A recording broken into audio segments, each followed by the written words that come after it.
साथियों नमस्कार। अभी तक मैंने आपको बताया कि कैसे लग्न व चंद्र कुंडली में सप्तम भाव व सप्तमेश पर अशुभ ग्रहों का प्रभाव विवाह में देरी करता है। चर्चा करेंगे कि अविवाह पर और समझने की कोशिश करेंगे कि कौन कौन से वो तथ्य होते हैं जिनके चलते किसी का विवाह लाख प्रयास करने पर भी नहीं हो पाता है, और साथ ही साथ अविवाह का दोष समाप्त करने के लिए कुछ महत्वपूर्ण उपायों की जानकारी देंगे, जिसे आप सरलता पूर्वक अपने घर से ही कर सकते हैं और अपने लिए एक सुंदर जीवन साथी प्राप्त कर सकते हैं। आइए सर्वप्रथम जो है हम उन विषयों पे थोड़ा सा चर्चा कर लेते हैं जिनके कारण हमारे विवाह में एक अवरुद्ध आ जाता है। हम लाख प्रयास करने के बावजूद भी अपने लिए जीवन साथी नहीं प्राप्त कर पाते हैं। जैसा कि मैंने पहले भी आपको ये जो है संकेत दिया था कि मंगल, शनि, राहु, केतु एवं सूर्य की दृष्टि व प्रभाव विवाह में देरी करते हैं, किंतु कम से कम 3 ग्रहों की अशुभ दृष्टि सप्तमेश व सप्तम भाव पर हो तो हम कह सकते हैं कि जातक का विवाह नहीं होगा। संधान में बहुत बार ये पाया है कि कुंडली में विवाह के कारक ग्रह चंद्र नक्षत्र से यानी जातक के जन्म नक्षत्र से अशुभ नक्षत्रों में हो, यानी पिपत्तकर, प्रत्यवर, नयधन आदि नक्षत्र में हो। जैसा कि हम जानते हैं कि हमारे जन्म नक्षत्र से ये 3 नक्षत्र यानी पिपत्तकर, प्रत्यवर व नयधन आदि नक्षत्रों में कोई भी ग्रह हो तो वो शुभ फल नहीं दे पाता है। इसके लिए हमें लाख उपाय करने पड़ते हैं और तब जाके हम देखते हैं कि बड़ी मुश्किल से हमारे विवाह का जो सूत्र तैयार हो पाता है। किसी भी जातक का विवाह न होने के बहुत सारे कारण हो सकते हैं। यदि जातक शारीरिक रूप से असक्षम है, जैसा कि इस कुंडली में आप देखिए कि जातक जो है बहुत नॉलेजेबल, बहुत ही सुंदर होने के बावजूद जातक में सेक्सुअल डिसऑर्डर है, यानी जातक को अपने से विपरीत लिंग में कोई रुचि नहीं है।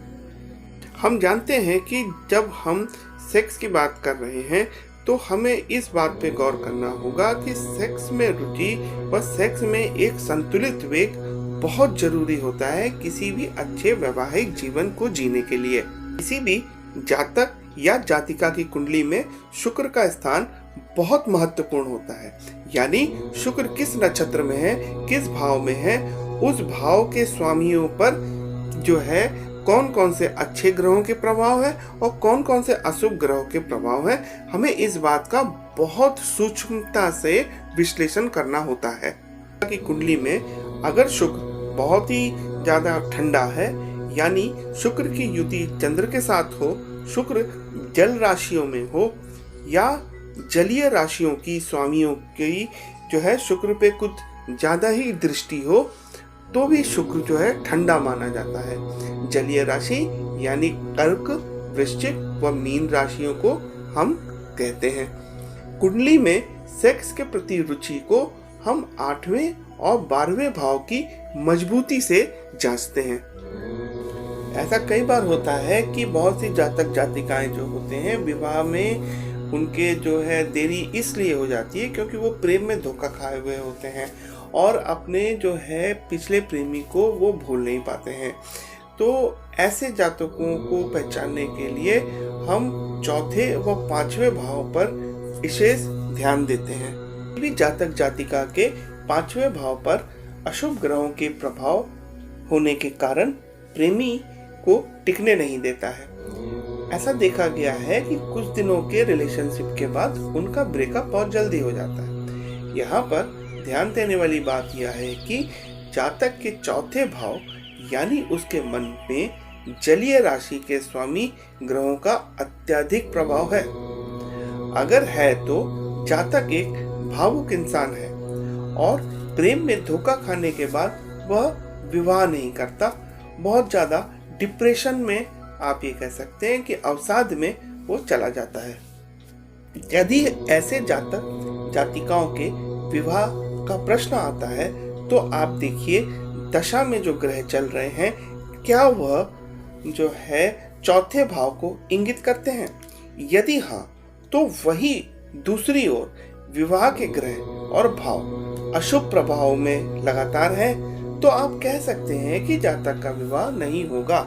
ऐसी कुंडलियां होती हैं जिनमें खास तौर से महिला जातक की कुंडलियों में ये पाया जाता है कि वे अपने होने वाले पति की सैलरी व जायदाद को लेकर बहुत ज्यादा चिंतित रहती हैं। उनको हमेशा ऐसे व्यक्ति की तलाश रहती है जिनकी सैलरी उनसे ज्यादा हो।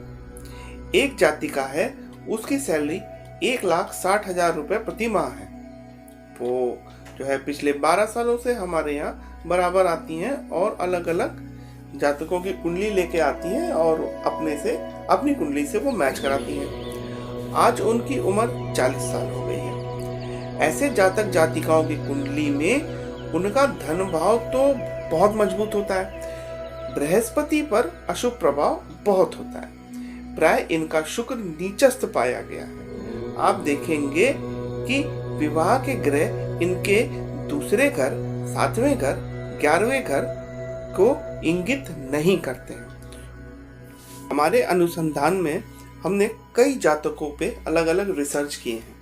हमने कुछ जातक ऐसे भी पाए हैं जो संन्यास में उनकी जो है रुचि होती है, यानी वो जो है रहेंगे तो इसी जीवन में, लेकिन वो एक प्रकार से सन्यासी का जीवन जीते हैं, यानी उनका आध्यात्म में मन बहुत ज्यादा लगता है, जिसके चलते उनको जो है विवाह में अरुचि हो जाती है।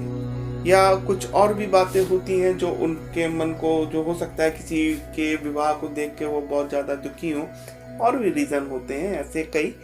तो ऐसे लोगों की कुंडली में जब शनि केतु मंगल से युति कर ले तो आप समझ जाइएगा ऐसे जातक और जातिका जो होते हैं आध्यात्म की तरफ इनकी रुचि बहुत ज्यादा होती है, और जिसके चलते उनको विवाह में अरुचि हो जाती है।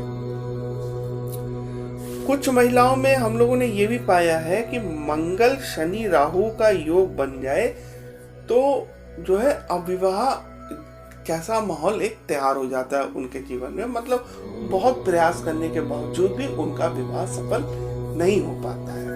और दूसरी तरफ ये भी देखा गया है कि मंगल शनि राहु का अगर योग बना है और दूसरी तरफ से शुक्र मजबूत भी है तो भी कोई फायदा नहीं होता है। मैं ऐसे कई जातिकाओं को जानता हूँ जिनका करीब जो है 42-43 की उम्र हो गई है, अभी तक तो शादी नहीं हुई है।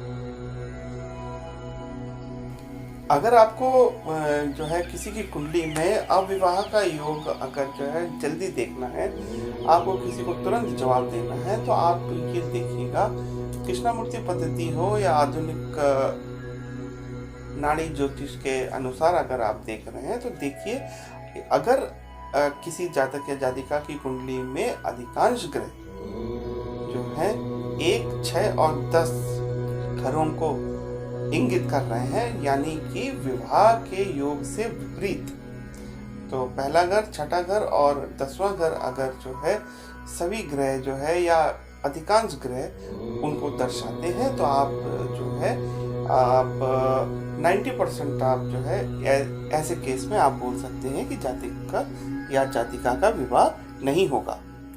कार्यक्रम के आखिरी में उन उपायों पर चर्चा कर लेते हैं जिनको जातक जातिकाएं अपने घर पे बैठकर बड़ी सरलता से कर सकते हैं और जो है अपने लिए मनचाहा जीवन साथी प्राप्त कर सकते हैं।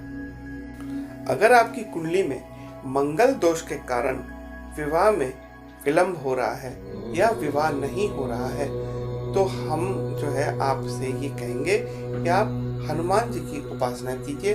हनुमान जी का प्रत्येक मंगलवार को और शनिवार को मंदिर में जाकर दर्शन करें। अपने घर में बैठ के हनुमान चालीसा अथवा सुंदरकांड का पाठ करें। आप देखेंगे इसको पढ़ने से आपके जीवन में चमत्कारिक रूप से जो है अंतर आने लगेगा, आपको जीवन साथी की प्राप्ति हो जाएगी।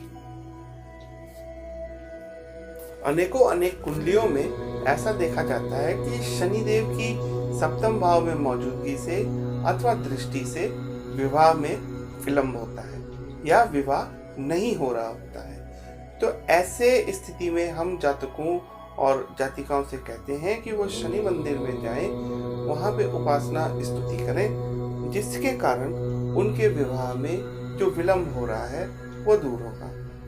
अगर जातक जातिका चाहें कि अगर वो जैसे मंदिर नहीं जा पाते हैं और वो ये कह रहे हैं कि हम जो है मंदिर नहीं जा पाएंगे, हम घर से ही जो है कुछ करना चाहें, तो ऐसे जातक जातिकाओं को हम मंत्र जाप का, शनिदेव के मंत्र जाप का, ओम शंख शनिश्चराय नमः का जाप करने के लिए कहते हैं। कुंडलियां पाई जाती हैं जिनमें सप्तम भाव में जो है बृहस्पति के प्रभाव से, जिन कुंडलियों में बृहस्पति बाधक या अकारक होते हैं, उनके कारण, बृहस्पति के कारण अगर विवाह में देर हो रही है, जैसा कि हम आपको पहले कई वीडियोस में बता चुके हैं कि सप्तम भाव में अगर बृहस्पति बैठ जाते हैं तो विवाह में बहुत देरी होती है। तो ऐसी स्थिति में हम आपसे ये कहेंगे कि आप महादेव की स्तुति करिए, शिव जी की स्तुति करिए, शिव जी का मंत्र का जाप करिए।